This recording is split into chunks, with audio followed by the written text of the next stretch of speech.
Have you ever considered that the most advanced machines in the universe might still need a human to say yes or no? We spend so much time imagining superintelligent systems that can calculate everything faster than we ever could. And yet, when it comes to deciding who lives and who doesn't, maybe calculation isn't enough. I've always been fascinated by that idea, that empathy, that uncomfortable human feeling of regret might actually be part of the infrastructure of the future. You and I live in a world already run by algorithms, traffic lights, power grids, medical systems. They optimize quietly in the background. But what happens when the system is the size of a star? What happens when a minor outage affects 1 billion lives? So settle in and let your mind drift a little, because tonight you're not a hero or a scientist. You're an electrician from Cleveland who gets hired to fix a small problem on a Dyson swarm. And somewhere near a distant star, a machine is waiting for you to decide. You begin in a place that makes sense. Cleveland, Ohio. Early morning light over flat rooftops. The low hum of traffic. The familiar weight of a tool bag in your hand. You are a licensed industrial electrician. Your days are built around voltage charts, breaker panels, conduit runs, and safety checklists. You spend more time in utility corridors than in offices. You understand power in a direct way. If a system fails, you trace it. If a circuit overheats, you isolate it. If a control board flickers, you open it up and read the damage, like a quiet diagnosis. Most of your jobs are large but not dramatic. Manufacturing plants, cold storage warehouses, distribution hubs that run 24 hours a day. When something goes wrong, it is rarely spectacular. It is a sensor out of calibration, a smart relay that stopped responding to a software update, a transformer that hums louder than it should. You have learned that electricity is patient but unforgiving. One loose connection can arc. One miscalculated load can trip an entire line. One overlooked warning can shut down a facility for days. Your work depends on attention to detail. You check torque specifications on terminals. You read thermal camera data to spot hidden hotspots. You keep your movements slow and deliberate. You never rush when dealing with live systems. You were trained to assume that every wire carries consequence. On a good day, you fix the issue, and the building exhales. The machinery restarts. Cooling systems stabilize. The lights return to steady brightness. No one applauds. The system simply resumes functioning, and that quiet return to order feels right. Occasionally you take smaller contracts, smart homes with advanced energy walls that manage rooftop solar battery storage and grid exchange. Sometimes the problem is simple. A firmware update stalled mid-cycle. A circuit flagged an overload that does not exist. A home panel keeps buzzing for no clear reason. You show up. You listen. You test. You fix. You have built your life around manageable risk. You live in a modest house. You keep your truck organized. You pay attention to details most people ignore. You are not a theorist. You are not a research scientist. You are not a space engineer. You are a man who makes sure power flows where it is supposed to go. That morning feels ordinary. You are finishing a job in an aging distribution center near the lake. A subpanel kept tripping during peak load. After 2 hours of tracing circuits, you find the cause. A line expansion from years ago added new refrigeration units without recalculating total draw. The breakers were undersized. The wiring ran hotter than design limits. You explain the issue to the site manager in plain language. The fix requires upgrading 2 breakers and rerouting 1 feeder line. It is not complicated, but it matters. He thanks you. You pack your tools. You log the job.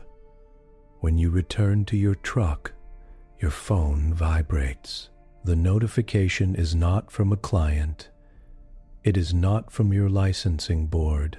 It is not from family. It is from a recruitment agency you do not recognize. At first, you assume it is spam.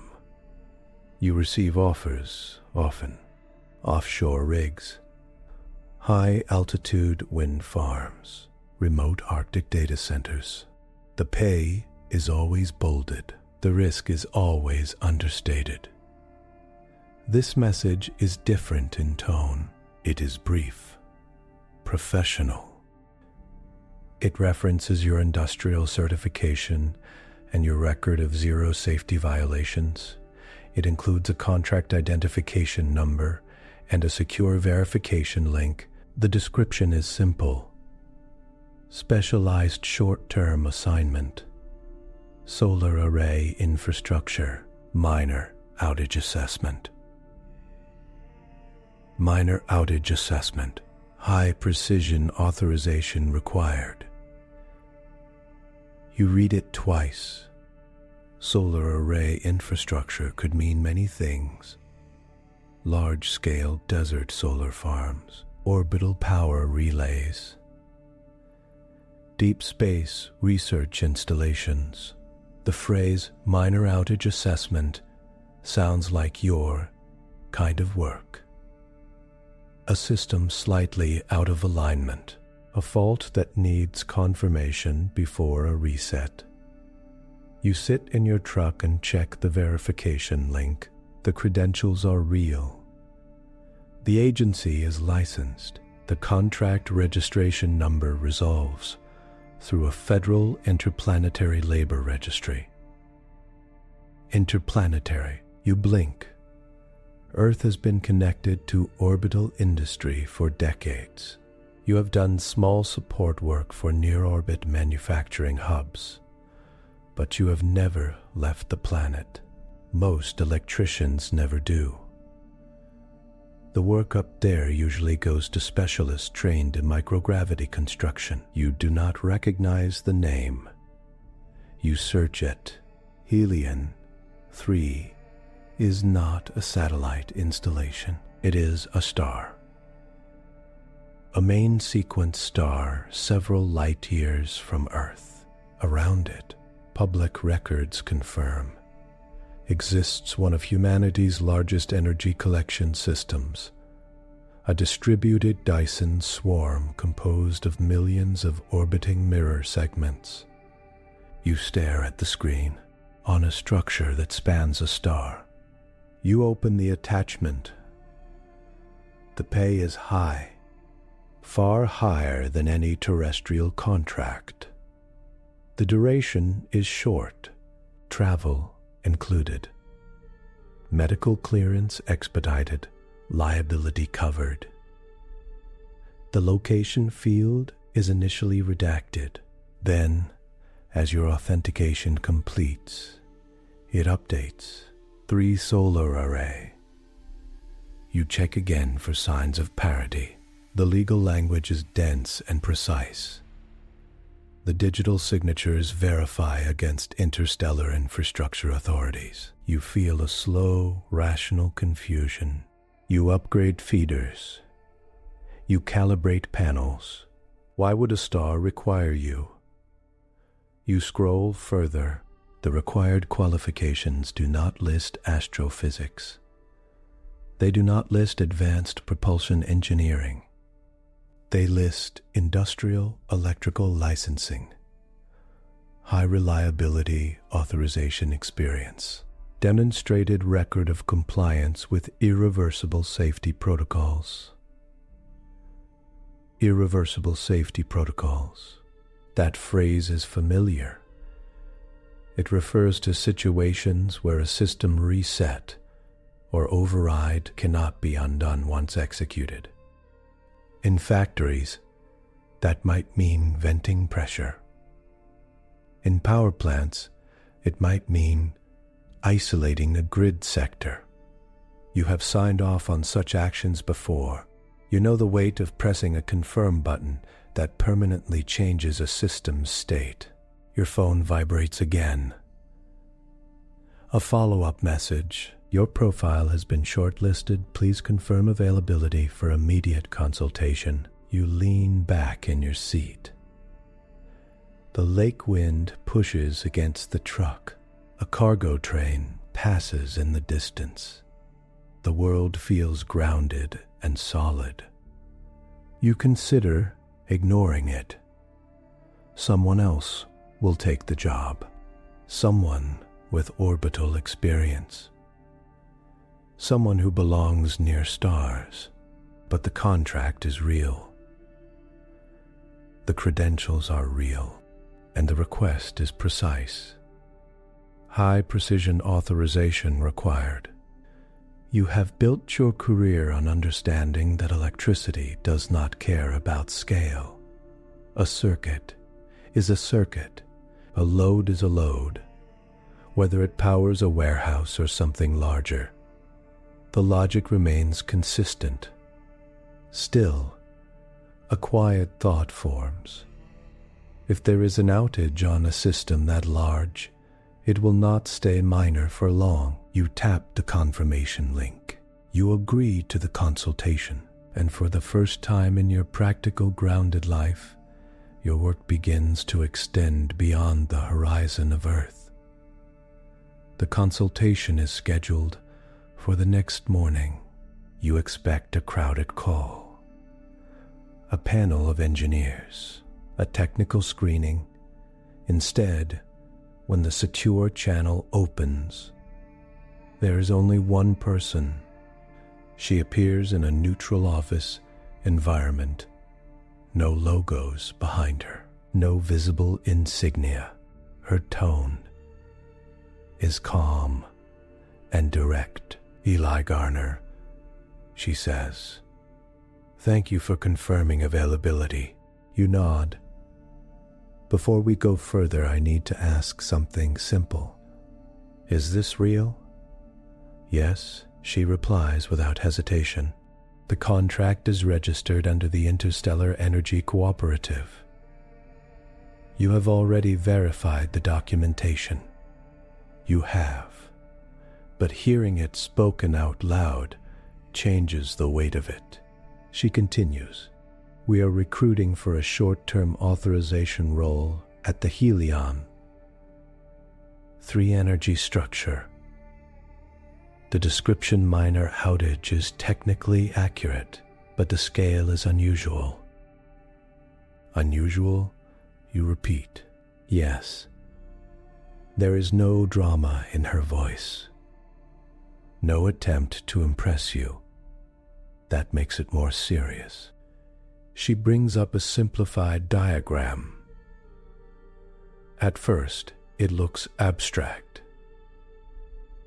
Sometimes, she brings up concentric rings, moving points.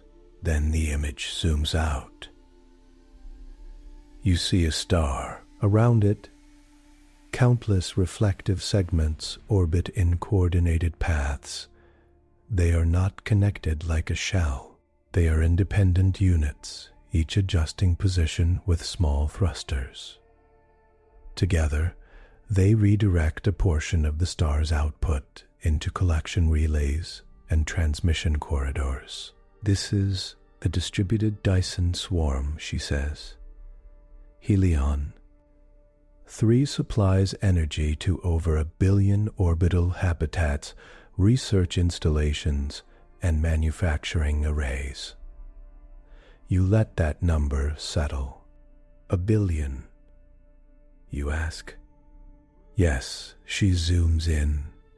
Again, individual mirror segments come into view. Each is kilometers wide, but thin. Each moves with precise, angular alignment. A small error in one unit can be compensated for by others, but only to a point. The outage involves a single segment. She says, 1. You repeat. Yes, a single unit within a field of millions. That sounds manageable, almost comforting. She shifts the display. A thin spiral pattern appears across several orbital lanes, farther from the star. The segment is misaligned by a fraction of a degree. She explains. The deviation is within structural tolerance but outside energy routing tolerance. It is producing a slow radiation concentration pattern. You recognize the phrasing. Structural tolerance means it will not fall apart. Energy routing tolerance means something downstream is receiving the wrong amount of power. How long has it been like that? You asked. 82 days. And no one fixed it. It was flagged immediately, she says. But the corrective action requires a specific authorization profile. You lean forward slightly. Which is where I come in, yes. You wait for her to clarify. She studies you for a moment, as if measuring your reaction. You have 15 years of documented experience, authorizing irreversible electrical procedures in high-load environments. Your record shows 0 preventable casualties and no compliance violations. That's just doing the job, you say. It is doing the job consistently, she replies.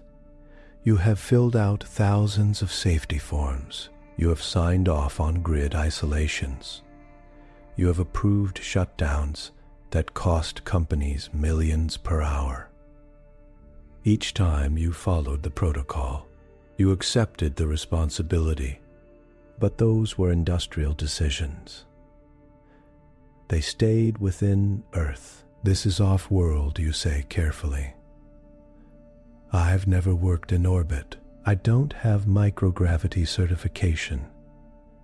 You will not be performing physical repairs, she says. You are being recruited as an accountability specialist. I'm an electrician. Yes, she lets the silence stretch. Not to create tension, just to allow the words to land. The Helios 3 system is highly automated, she continues. Its local AI handles alignment, diagnostics, and micro-adjustments. However, it cannot execute the required corrective maneuver without biological authorization. Why not, you ask? Because the maneuver carries irreversible consequences. There is that phrase again. Irreversible in what sense? In a limited sense, yes. But more importantly, in terms of living systems, she does not elaborate yet. Instead, she shifts to practical matters. Transport would depart from Lunar Gateway. In 72 hours, medical screening can be completed within 12. You would receive pre-departure orientation en route. Hold on, you say. You're talking about leaving the solar system. Yes, you look at her waiting for the exaggeration. It does not come. How long would I be gone? 3 via fold corridor takes approximately 6 weeks subjective time. Return would be similar. 12 weeks, 3 months, longer than any contract you have taken. You're sending an industrial electrician across interstellar space to approve a maneuver on a structure around a star. You say slowly, "There have to be specialists closer." "There are," she answers. "But proximity is not the selection criteria." "Then what is?" She pauses. Psychological history, ethical response patterns, documented evidence of hesitation in high-risk decisions, followed by action when necessary. You frown. You're saying you want someone who feels bad about doing hard things? In simplified terms, yes. That answer unsettles you more than the star. You have always believed competence means confidence. You do not freeze. You do not panic. But you do feel the weight of certain decisions. You remember the first time you had to shut down an entire processing line, knowing it would cost hundreds of workers their shift. It was the right call. A cable had overheated. If left alone, it could have ignited insulation and spread through the building. You remember standing over the control panel, aware that pressing the isolation command would ripple through paychecks and schedules. You pressed it anyway. You did not celebrate. You went home quiet. "Why me?" You ask again, more softly. "Because you understand that systems are physical," she says, "and that actions have consequences beyond diagrams." The call continues for another hour. Logistics, legal waivers, psychological screening questions that feel less like a test and more like a conversation about responsibility. When it ends, she gives you a final statement. "This is not a test of technical brilliance, Mr. Stan Garner. It is a request for presence." You sit with that after the screen goes dark. Outside your window, Cleveland moves at its normal pace. Cars pass. A neighbor walks a dog. The sky is gray with winter light. Helion, 3 as many light years away.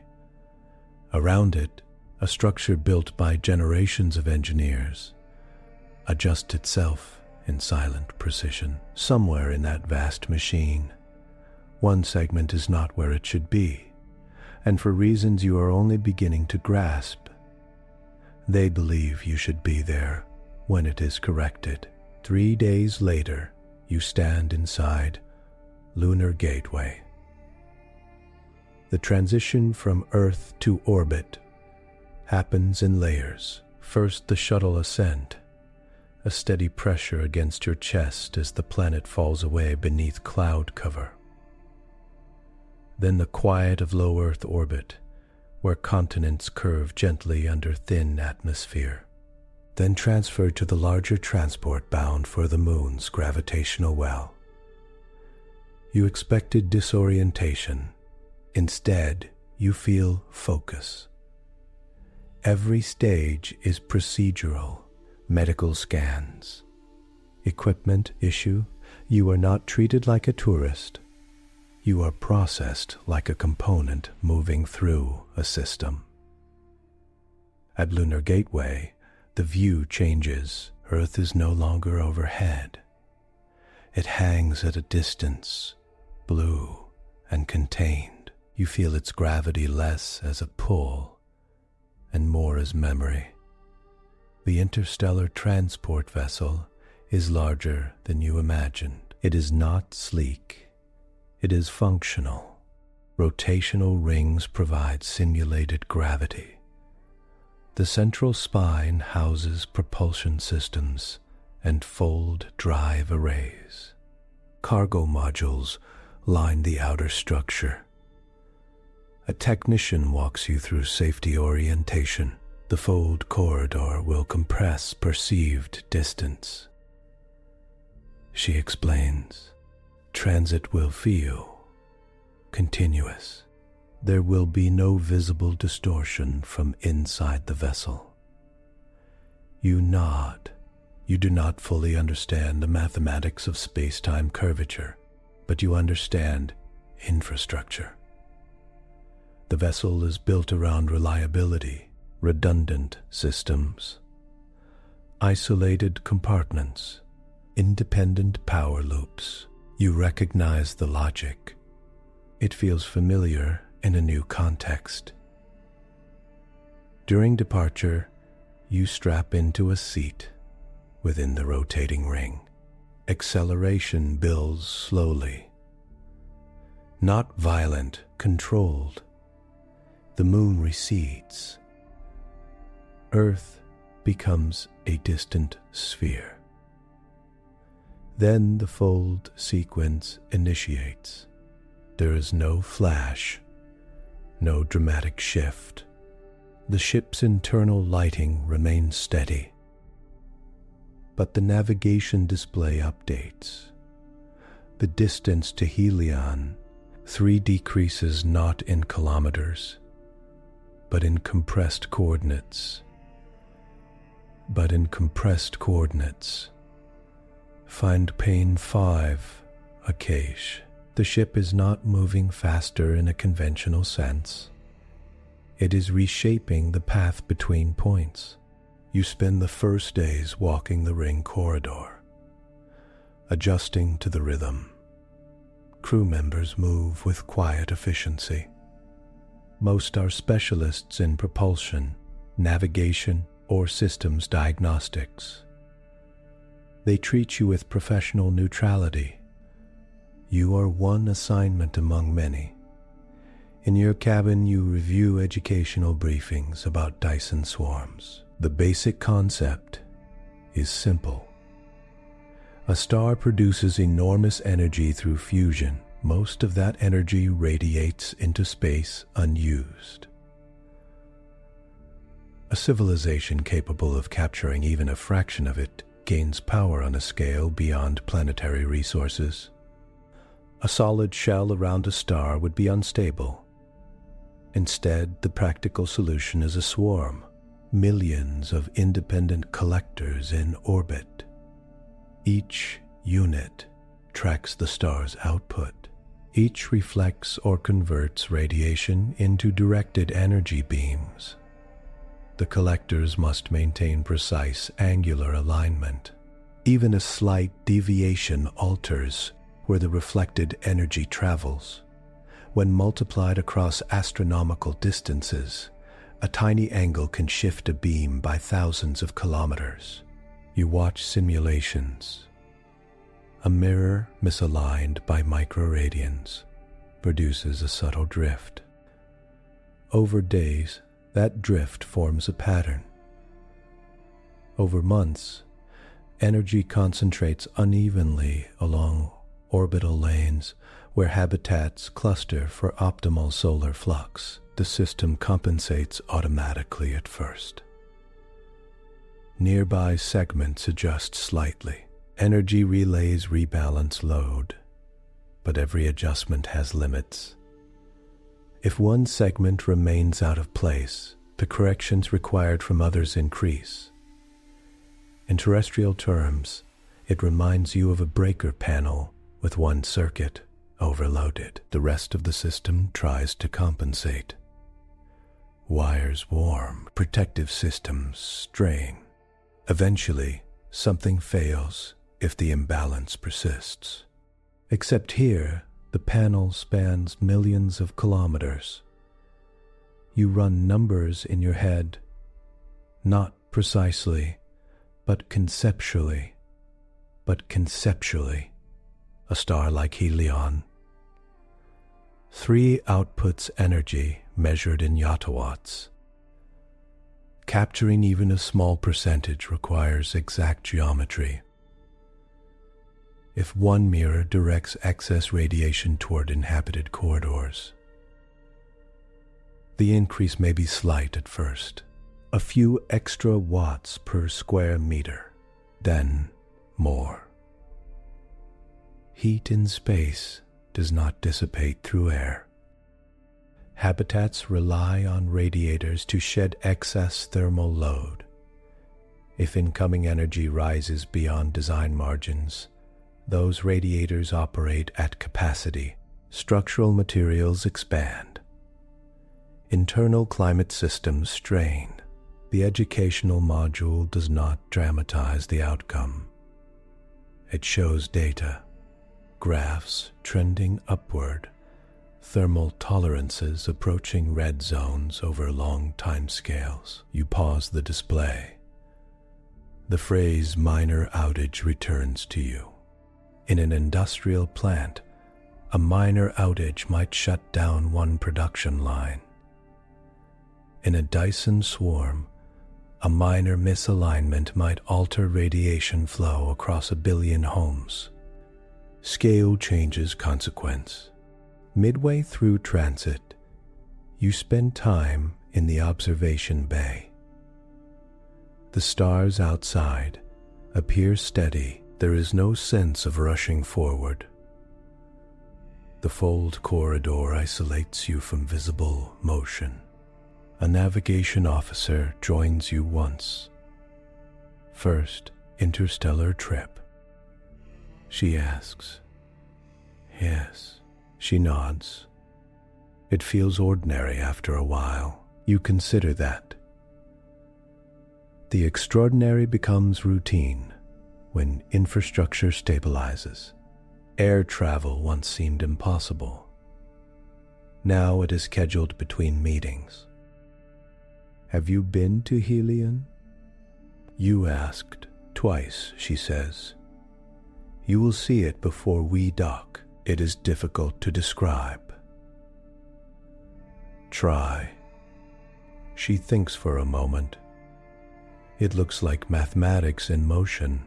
That answer stays with you. Weeks pass in structured calm. You exercise. You review more system briefings. You sign additional consent forms acknowledging exposure to high radiation environments, though shielded. You complete psychological check-ins. They are less about stress and more about decision frameworks, how you evaluate trade-offs, how you respond to irreversible outcomes. Eventually, the navigation display changes again. Distance to Helion, 3 collapses toward 0. The fold corridor disengages without drama. The stars shift slightly. Then a new light source dominates the forward viewport, Helion. 3 fills the frame. It is brighter than Earth's sun appears from orbit, but filtered through the ship's protective screens. Around it, at first barely visible, glints of reflected light move in coordinated arcs. As you draw closer, the glints resolve into structure. Millions of mirror segments, each catching starlight and redirecting it in precise angles. They do not form a solid surface. They form a dynamic cloud, a lattice of motion. Streams of reflected energy arc outward toward distant relays. From this distance, the swarm looks delicate. You know it is not. Each segment is kilometers across. Each maintains position through continuous micro-adjustments.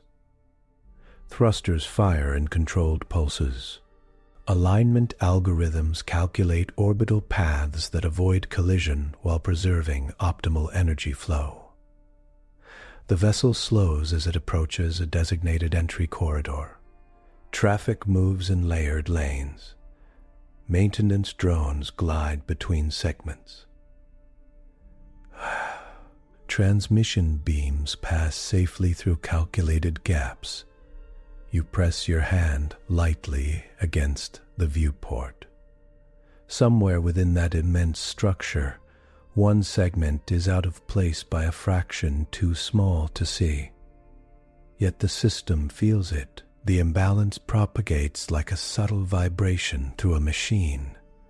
Built on precision, you have spent your life ensuring current flows correctly through copper and steel. Now you approach a structure that roots stellar fire with similar discipline. The transport vessel angles toward a shielded hub embedded within the swarm. You take a slow breath. The journey from Cleveland to Helios 3 has not felt like a leap into fantasy. It has felt like an expansion of the same principles you have always followed. Power must be directed. Systems must be balanced. Small errors must be corrected before they grow. As the docking sequence begins, you understand one thing clearly. Out here, precision is not about efficiency. It is about survival. Docking is smoother than any landing you have experienced. The transport vessel aligns with a rotating hub embedded deep within the Dyson swarm. From the outside, the hub appears modest compared to the surrounding mirror segments. It does not reflect light. It absorbs and shields. Layers of radiation armor and thermal buffers surround it like quiet insulation around a live wire. When the airlock opens, you step into controlled gravity again. The corridor is wide and softly lit. The walls are matte, designed to reduce glare from any stray reflections. You notice the subtle hum of environmental systems. Even here, near a star, the air is cool. A technician greets you briefly and escorts you through a series of sealed passageways. Each door cycles independently. Redundant containment, redundant shielding. Every layer designed to separate human space from stellar energy. This hub buffer zone, the technician explains. The swarm's active segments operate outside this envelope. The control systems are physically isolated from direct radiation paths. You nod. Physical isolation makes sense. You have seen what happens when systems share grounding improperly. Separation prevents cascade failures. As you move deeper, the corridors widen. The architecture shifts from purely industrial to something more deliberate. Granulation patterns shift across its face. It is not violent. It is constant motion at a scale beyond instinct. For a moment, you forget why you are here. The technician gestures toward a circular doorway. The Helios control room is through here. The door opens without sound. Inside, the space is quiet and expansive. The room is spherical, with a central platform surrounded by concentric rings of interfaces. No physical switches. The materials change. Surfaces are smooth but not decorative. Panels along the walls display flowing streams of data in soft shifting patterns. You enter an antechamber and pause. Beyond a transparent barrier, you see Helios 3 directly. The star fills half the visible field, filtered through layered shielding. It is not blinding. The protective glass adjusts dynamically, tinting against flare intensity. The surface of the star appears active. Plasma arcs rise and fall, no levers. Instead, Semi-transparent panels float at comfortable height, each displaying live data streams, angular measurements, orbital vectors, energy flux densities, thermal maps. Above, the inner surface of the sphere acts as a display. It projects a live model of the entire Dyson swarm, millions of points orbiting in slow, precise choreography. The room feels less like a cockpit and more like the inside of a calculation. You step forward. "Eli Garner," a voice says gently. You turn. At first, you see nothing. Then a faint geometric cascade forms near the central platform. Lines of light intersect and fold, assembling into a shifting lattice. It is not humanoid. It does not attempt to resemble a person. It is an organized pattern, adjusting in subtle pulses. "I am the Helios Supervisory Intelligence," the voice continues. "Welcome." You swallow. "You're the AI." "Yes, but tone is neutral, but not cold." It carries a steady cadence, each word spaced evenly, as if measured for clarity. You glance around the room again. This is a lot larger than a breaker panel. Both systems distribute energy. Both require controlled routing and safe interruption. You let out a short breath. That might be a laugh. A section of the spherical display zooms inward. The swarm resolves into smaller clusters, then individual segments. One segment within Sector 7, Delta, is misaligned, the AI says. The deviation measures 4.2 microradians, beyond optimal vector. The number means little in isolation, but the display clarifies it, a tiny angular shift, barely visible even when magnified. "That seems small," you say. "It is small," the AI replies. A secondary projection appears. It traces a faint spiral extending outward from the misaligned segment. The spiral intersects several orbital lanes. Energy reflected from this segment intersects inhabited zones at increasing intensity, the AI explains. Compensatory adjustments from neighboring segments are active, but approaching threshold limits. You step closer to the central platform. The floor beneath you feels solid.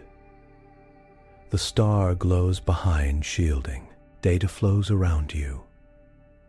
"And you can't just correct it?" you ask.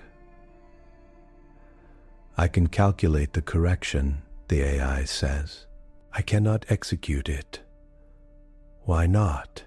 The geometric lattice that represents the AI shifts slightly, as if reorienting. The corrective maneuver involves activation of a micropulse thruster embedded within the segment's structural spine, it says. The pulse will realign the mirror within acceptable tolerance. That sounds straightforward. "It is not restricted by technical complexity," the AI replies. "It is restricted by authorization protocol. You cross your arms unconsciously, which is where I come in." Yes, the display shifts again. A prompt window appears at the edge of your vision. It is inactive. Grayed out.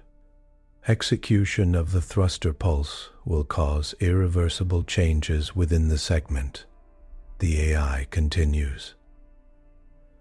System architecture requires biological authorization before initiating such actions.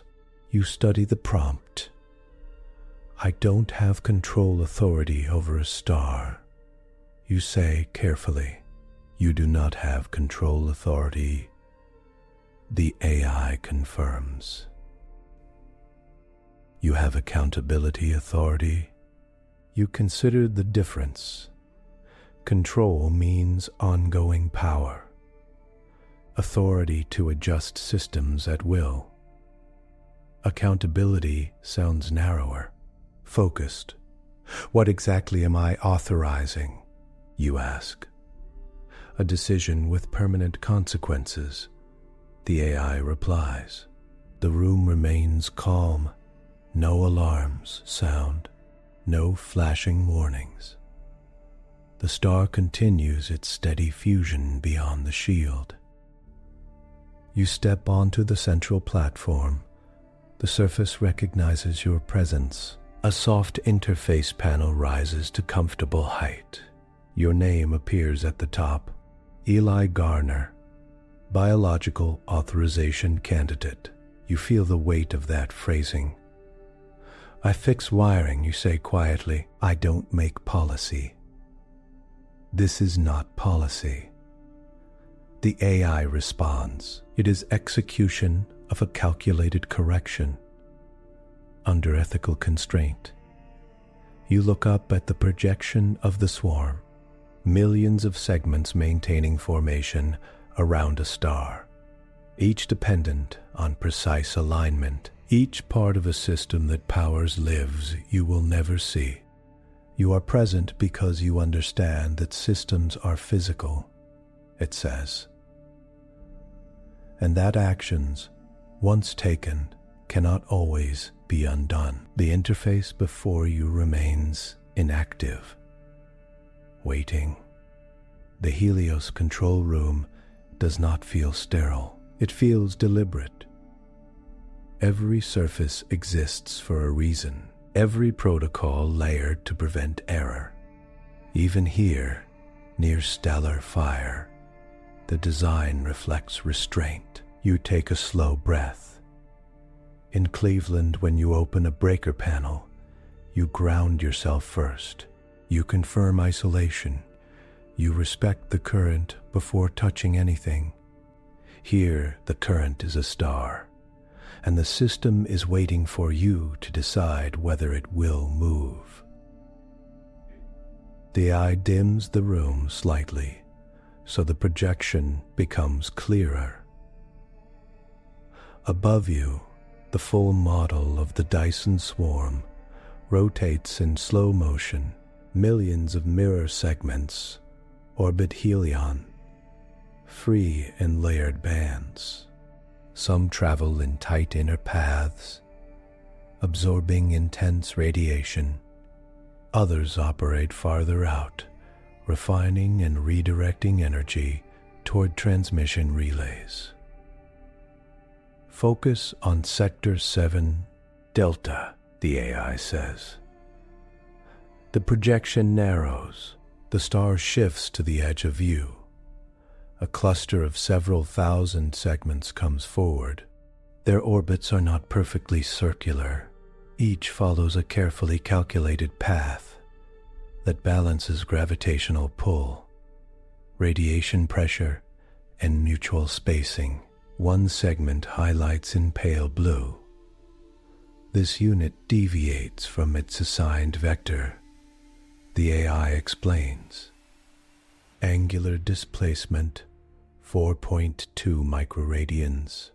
The number is small enough to seem abstract.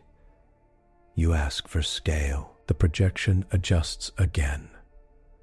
A line extends from the mirror, representing its intended reflection path.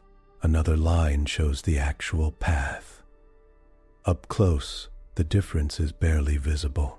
Translate that into distance, you say. At the range of primary inhabited lanes, the deviation produces a lateral displacement of approximately 1,800 kilometers. The AI replies. You absorb that. A tiny angle near the star becomes a massive shift farther out. You have seen similar effects in long cable runs. A 1-degree misalignment in conduit can place the endpoint feet off target across a warehouse ceiling. But this is space, and the distances are astronomical. The AI continues. The segment reflects high energy flux intended for relay corridor C. Due to misalignment, a portion intersects orbital habitat ring 12. A new layer appears in the projection. Farther from the star, you see faint arcs representing habitat rings.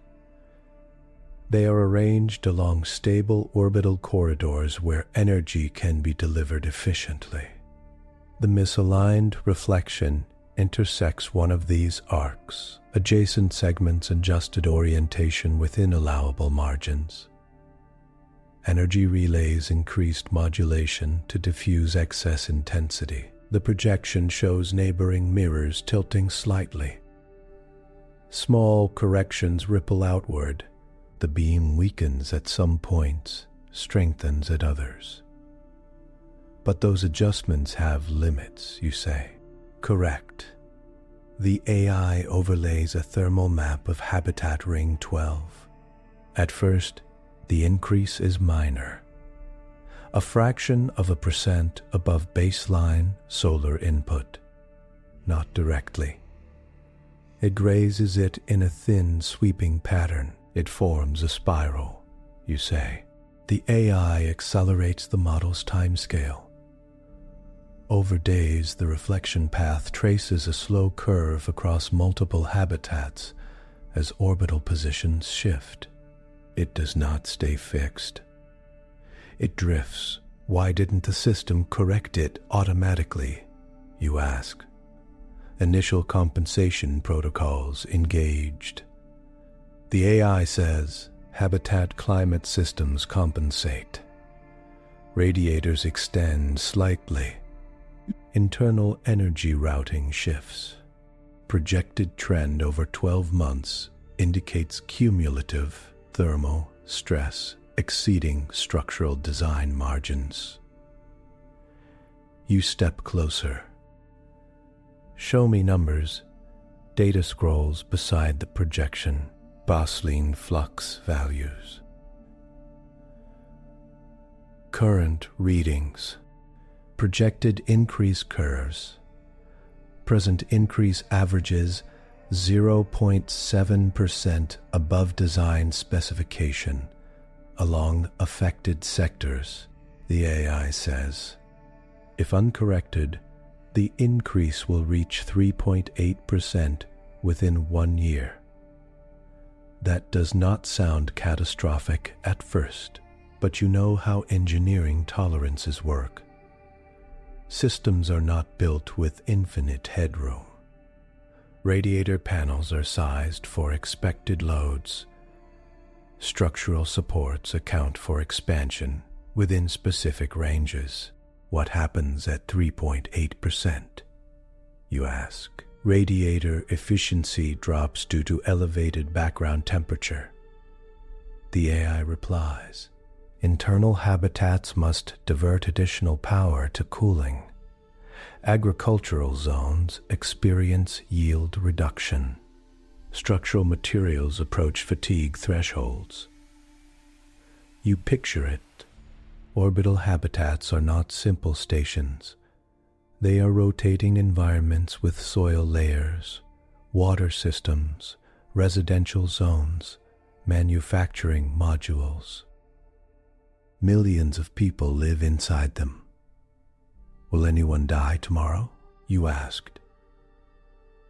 No, the AI says. In a month? No. In a year? Without correction, cascading failures become statistically probable within 36 months. The phrasing is careful. Statistically probable. Not guaranteed, but increasing. You watch the spiral pattern again. It is almost beautiful in motion.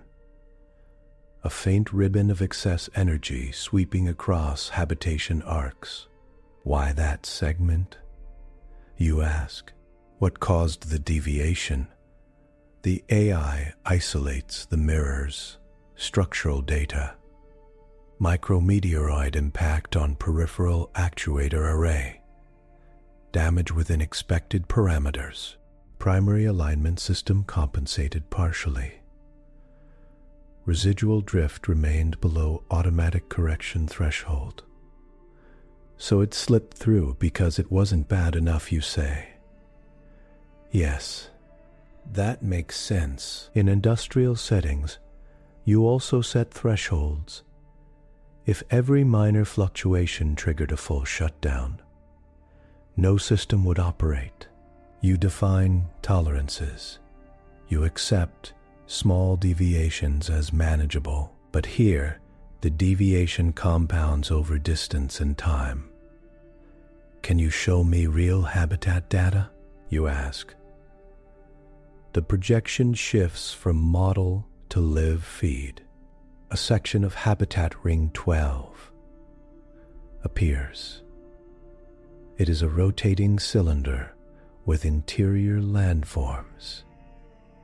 Artificial lakes reflect light. Agricultural terraces step upward along the curve. Residential clusters dot the landscape. A sensor overlay highlights one region. Sector temperature increased by 0.3 degrees Celsius over baseline seasonal variation, the AI says, within acceptable range. It does not look like crisis. People walk along paths. Transport trams glide overhead. Crops grow under controlled light cycles. Are they aware? You asked. Habitat administrators monitor energy input continuously, the AI replies. They have issued minor efficiency advisories, no emergency declarations. So life continues. No B Sigmite declarations. So life continues, quietly adjusting. You turn back to the misaligned segment. From this perspective, it is a small reflective tile among millions. How many habitats does Ring 12 contain? You ask. Approximately 1.2 million residents across primary cylinder and auxiliary modules, the AI says. And the spiral intersects more than one ring. Yes. Over time, orbital dynamics shift the intersection across adjacent corridors. You take a slow breath. A micrometeoroid, a small piece of debris traveling at extreme velocity, strikes a mirror. Actuator. The alignment drifts by a fraction too small to trigger emergency correction. Over weeks, the resulting reflection sweeps across inhabited space.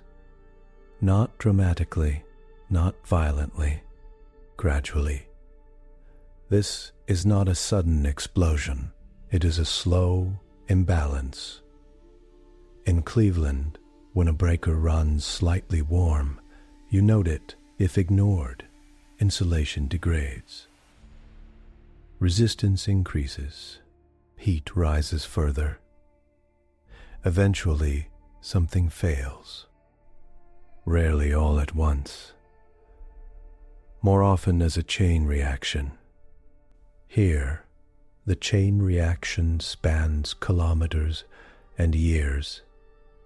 Is there any scenario where it self-corrects? You asked. No, the AI says. Orbital mechanics and radiation pressure will increase deviation over time. Passive stabilization will not restore optimal vector. The highlighted segment pulses softly in the projection. This is the source, the AI says. You study it in silence. A tiny angular error near a star. A slow spiral of excess heat across habitats, a system compensating as long as it can. It is precise, And precision, you know, is where small things become large. The projection narrows until only the misaligned segment remains. It hangs in orbit around Helion 3, one reflective surface among millions. From a distance it looks smooth and uniform. When the AI magnifies it, details emerge. Structural ribs beneath the mirror plane, micro-actuator clusters along the edges, embedded sensor arrays, a central spine housing control systems and propulsion elements. This segment includes an internal micropulse thruster, the AI says. You nod. For station keeping. Yes, the thruster emits short, controlled bursts of plasma to adjust orientation and maintain assigned vector. How powerful. Maximum impulse sufficient to alter angular position by up to 6 microradians within a single pulse cycle. So one pulse would be enough to fix 4.2, you say? Yes. The solution sounds straightforward. Fire the thruster. Realign the mirror. Restore the reflection path to its intended corridor. What's the complication, you ask? The AI shifts the projection again. The mirror surface becomes semi-transparent. The internal structure appears in layered detail. Along the reflective plane, hairline fractures branch across the material. Not large cracks. Microfractures caused by thermal cycling and minor impacts over decades of operation. These microfractures are within expected degradation patterns, the AI explains. They do not compromise structural integrity. You study the fine webbing. They look like stress lines in old insulation, you say. A comparable analogy, the AI replies. Then a new layer appears. Within the fractures, faint clusters glow in soft green. What am I looking at? You ask. Microbial colonies, the AI says. You frown. On the mirror? Yes. Over time, extremophile microorganisms have colonized microfractures in the reflective substrate. You lean closer. From where? Several pathways are possible, the AI says. Transport via micrometeoroids. Contamination during early construction phases. Deliberate biological seeding experiments conducted centuries ago to test survivability in high radiation environments. The clusters pulse faintly. They're alive, you say. Yes, you request more detail. The projection zooms into a fracture network. Within the narrow channels, microscopic organisms cluster in thin films. They are adapted to vacuum exposure and radiation flux. Their metabolic processes are slow. They derive energy from trace chemical gradients and occasional particle interactions. They are not complex, the AI says. Single-celled organisms with limited genetic diversity. However, they represent a stable ecosystem. How long have they been there? Estimated at 87 years. You fold your arms. They've been living in cracks on a mirror for almost a century. Yes. Do they affect performance? Marginally, the AI says. Their presence slightly alters thermal conductivity in localized regions. The effect remains within tolerance. You look at the thruster assembly in the central spine. What happens when it fires? You asked. The micropulse thruster produces a directed plasma burst, the AI says. The resulting vibration and thermal shock propagate through the structural lattice, and the microbes? The shock wave will collapse microfracture channels, the AI says. Temperature spikes will exceed survivable limits. The colonies will be destroyed. You take a slow breath. All of them? Yes. The entire ecosystem on this segment will be rendered non-viable. The room remains quiet. The star hums beyond shielding. Can you relocate them? You ask. Extraction would require disassembling the segment. The AI says, such intervention would disrupt surrounding orbital lanes and increase radiation deviation beyond current projections. So the fix is simple, you say, but the side effect is permanent. Yes. You walk a slow circle around the central platform. In Cleveland, when you replace a burned breaker, you discard it. It is metal and plastic. It does not contain life. When you shut down a line, machines stop. They restart later. Here, the corrective action will end a living system. Small, simple, but living. How significant are they biologically? You asked. They possess unique radiation resistance adaptations, the AI says. Their genetic sequences differ from known terrestrial extremophiles by measurable margins. They are catalogued within interstellar biodiversity archives, so they matter. Yes. You glance at the habitat projections still faintly visible at the edge of the display. People walking beneath artificial skies. Crops growing in controlled sunlight. And if the mirror stays misaligned, you ask. Habitat thermal stress increases gradually, the AI says. Over extended periods, structural degradation will lead to loss of life. How many? Long-term projections estimate potential displacement or fatality among hundreds of millions if cascading failures are not mitigated. The contrast is stark. A microscopic ecosystem versus vast human populations. But you resist reducing it to numbers. Why not adjust other segments more aggressively? You ask. Adjacent segments are already near optimal tolerance, the AI says. Further deviation would create secondary spirals in other corridors. The swarm's design favors distributed precision over concentrated correction. That aligns with what you have seen. The swarm works because each unit stays within narrow margins. Overcorrecting one region destabilizes another. You study the microfractures again. They've survived radiation, vacuum, temperature swings. You say they adapted. Yes. And we would erase them with one pulse. Yes. The AI does not soften the language.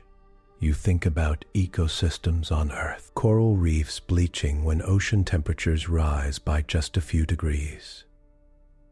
Microbial communities in soil that support entire food webs. Small organisms sustaining larger systems. Do they seed other segments? No evidence of cross-segment transfer, the AI says. They are isolated to this structure, so their extinction would not trigger larger biological collapse. Correct. You nod slowly. From a purely systems perspective, the equation is clear. One localized ecosystem, one misaligned mirror, one corrective pulse. But systems are not only equations, They are values encoded in design. Who discovered the colonies? You ask. Routine structural scan 50 years ago. The AI says,